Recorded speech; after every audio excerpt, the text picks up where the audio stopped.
Pas mal bi moo nekk wala moo nekk oto bi moo nekk oto bi de wala du moom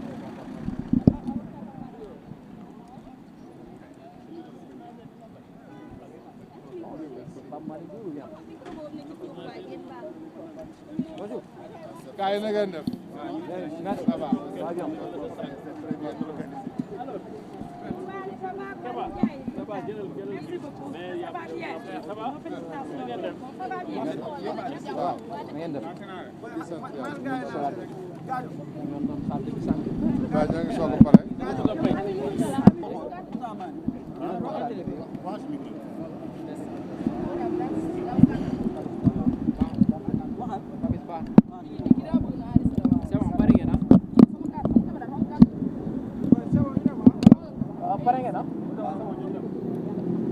C'est bon pour tout le monde, hein? C'est bon, on peut y aller. Bon, alors, voilà. Comme vous le savez, notre client, Pape Malick Ndour, vient d'être longuement interrogé par le premier cabinet d'instruction du pôle judiciaire et financier. Il y aura une déclaration qui sera faite en français par Maître Oumar Youm. Et à la suite de cette déclaration, Maître Adama Fall en fera un résumé en Wolof. Étant entendu que c'est juste une déclaration sans question-réponse. Et sans plus tarder, je laisse la parole à notre confrère Maître Oumar Youm. Alors, chers amis de la presse, nous venons d'une audition de M. Pape Malick Ndour, qui, je le rappelle, est inculpé pour détournement de deniers publics portant sur la somme de 2 milliards 700 et quelques millions, blanchiment d'argent, association de marché. L'expertise n'a pas impliqué Pape Malick Ndour, ne lui a pas permis de se défendre. L'expert n'a pas pensé utile de l'entendre et de lui donner l'occasion de s'expliquer. Malheureusement, et je pense que ça aussi c'est un dysfonctionnement très regrettable, sur la base d'un rapport qui n'est pas contradictoire, qu'on puisse inculper un citoyen sénégalais. Pour moi, c'est une entorse grave aux droits de la défense. Ceci étant dit, c'est sur la base de ce réquisitoire et de ce rapport d'expertise qu'il a été inculpé. Il a eu pour la première fois l'occasion aujourd'hui, devant le doyen des juges d'instruction, le président du collège de juges du parquet judiciaire financier, de pouvoir se défendre. À toutes les questions, il a répondu avec précision, objectivité, pertinence, clarté, pour maintenir sa contestation, qui est une contestation sérieuse, parce qu'on lui reproche d'avoir donné instruction de procéder à l'inlevée d'une garantie de cautionnement, ce qui n'a pas été le cas. Il s'est expliqué sur cette lettre, qui était plutôt une lettre de demande d'explication et de clarification, qui s'inscrit dans une démarche et une logique de transparence à travers laquelle il a eu à diriger le PRODAC comme coordinateur. Les paiements également d'un montant de 2 milliards 700 qui ont été faits non pas par Pape Malick Ndour, mais par Locafrique, qui est un organisme privé mandaté par l'État du Sénégal pour procéder au paiement et donc faciliter le financement de cette opération. Donc on ne peut pas imputer cela à Pape Malick Ndour. Ce qu'il a fait, c'est transmettre des documents commerciaux qui attestent de la régularité des opérations et des prestations qui ont été fournies par Green 2000. Donc, et il a également tous les éléments de preuve à sa disposition et à la disposition de la justice. Donc nous estimons que ces charges sont d'une très grande légèreté, qui ne méritent pas qu'il soit placé en détention, parce que je rappelle tout le temps que la détention, c'est une détention électronique. C'est une détention en résidence surveillée sous bracelet électronique. Et nous pensons dans les jours à venir très rapidement introduire une demande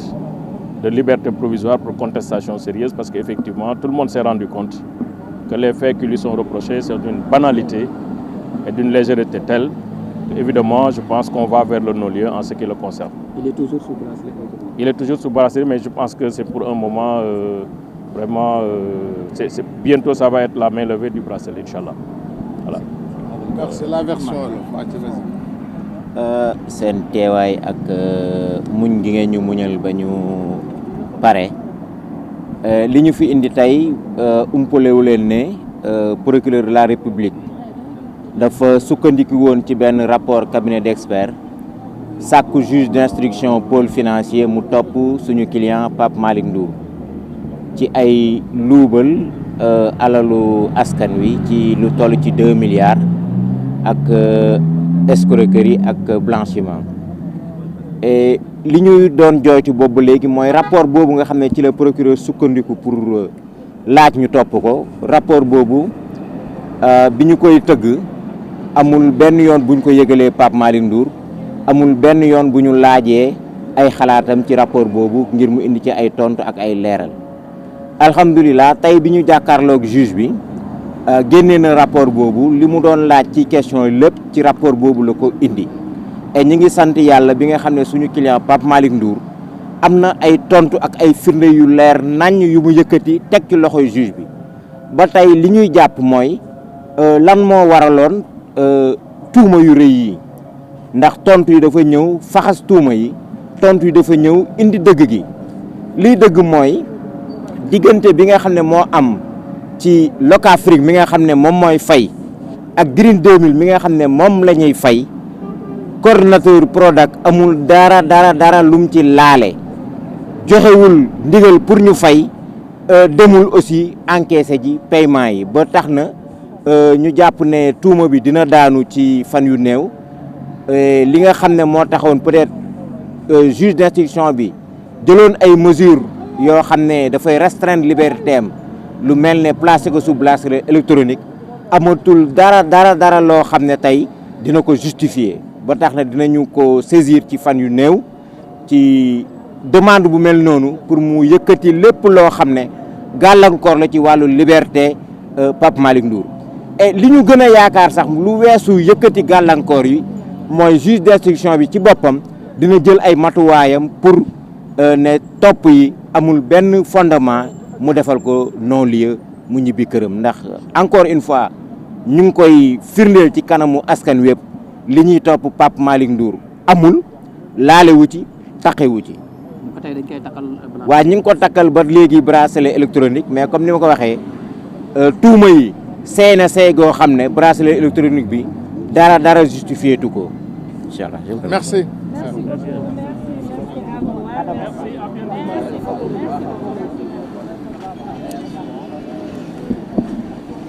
Merci beaucoup. Aja mbokk yi yaakaar naa ni ñoo ko daal di dégg de la jeunesse muy Pape Malick Ndour moom nag ba léegi mu nekk ci ba léegi nag moom mi ngi nekk ci sous bracelet électronique moom nag daanaka dellu na këram waaye ak li nga xamante ne moom mooy su nekk ci sous bracelet électronique donc selon ses avocats ñoom nee nañ waaw ñoom nee nañ dañuy jéem a introduire encore beneen demande de liberté provisoire parce que daal wet nañu bu baax a baax li ñuy toppee Pape Malick Ndour nee nañ li ñu koy toppee moom daal laalewu ci taqewu ci te aussi daañu defaat beneen recours par rapport ak dugal beneen lettre pour daal di demander une liberté provisoire encore une fois ñu fàttali leen di Pape Malick Ndour ci gestion Prodac bi nga xamante ni daal dañoo jàpp ni 2 milliards et quelque lañ ko ci doon toppee ñu ko doon déglu xam mooy ñun gisaguñ benn yoon moom Pape Malick Ndour mu duggee ak mu génne mais xam naa ni ba muy dugg tamit peut-être que ñoom daanaka fekkee wuñu ko mais li ci ëpp solo mooy comme que daal ñëw na ba ñu auditionné ko ba déglu ko léegi nag yaakaar naa ni ces avocats d'après ñoom li ñu wax léegi nii nee na daañu jéem a toppaat li nga xamante moom mooy procédure bi demandé waat beneen lettre déposer beneen lettre de liberté provisoire le temps que ñuy daal di